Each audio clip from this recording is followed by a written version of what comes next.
Parang nabubuhayan ng loob at kinikilig ang Kathniel fans kapag pine-flex ni Catherine Bernardo sa Sokmed ang fur baby niyang si Snowy. Alam kasi ng mga Fanny na si Snowy, na isang Vision Frise, ay regalo ni Daniel Padilla noong mag-celebrate ng 18th birthday si Catherine. Pinost nga ni Catherine sa kanyang Instagram ang 4 na photo at video ni Snowy kasama ang isang Hirono art toy.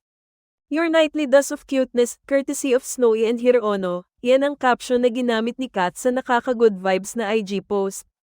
Kinaaliwan ng aktres at maging ng followers si Snowy dahil mistulang ginagaya ng dog ang introvert na si Hirono. Dahil doon, mistulang nagrelapse na naman ang mga Fanny dahil para sa kanila ay simbolo ng pagmamahala ng Kathniel si Snowy. Parang nabubuhayan ng loob at kinikilig ang Kathniel fans kapag pine-flex ni Catherine Bernardo sa Sokmed ang fur baby niyang si Snowy. Alam kasi ng mga Fanny na si Snowy, na isang Vision Frise, ay regalo ni Daniel Padilla noong mag-celebrate ng 18th birthday si Catherine. Pinost nga ni Catherine sa kanyang Instagram ang 4 na photo at video ni Snowy kasama ang isang Hirono art toy.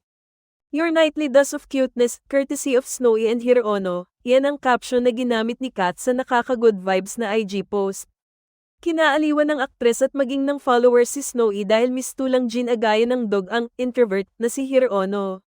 Dahil doon, mistulang nagrelapse na naman ang mga Fanny dahil para sa kanila ay simbolo ng pagmamahala ng Kathniel si Snowy. Ano ang sa inyo sa balitang ito?